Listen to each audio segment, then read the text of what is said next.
আসসালামু আলাইকুম, কী অবস্থা সবাই? একটু ঘুরতে বের হইলাম। বৃষ্টির ভিতরে সবাই মাঠে খেলাধুলা করতেছে। আসলাম একটু গাছবাড়িয়ার চকে, আঁকাবাঁকা রাস্তা। এই তো চলে আসলাম সে মূল পয়েন্টে। ভালোই লোক হয়েছে মনে হয়।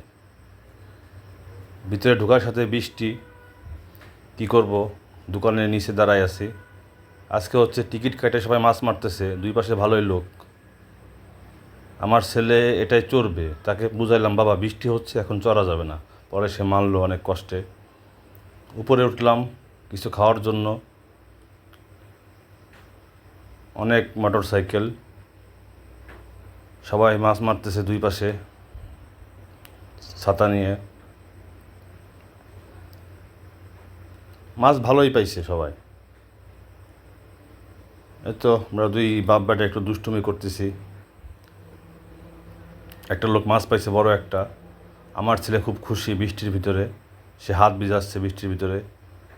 অসম একটা আবহাওয়া, সবাই আড্ডা দিতেছি বইসে। আসলে বৃষ্টির ভিতরে আড্ডা দিতে ভালোই লাগে। আমাদের ফুচকা চলে আসছে, ঝুম বৃষ্টি। এই লোকটা এত পরিমাণ মাছ পাইছে যে কান্দে করে মাছ নিয়ে আসা লাগতেছে। এই সেই মাছ, বড় একটা মাছ। উনি সব থেকে বড় মাছটা ধরছে। তো ঘোরা শেষ আমাদের।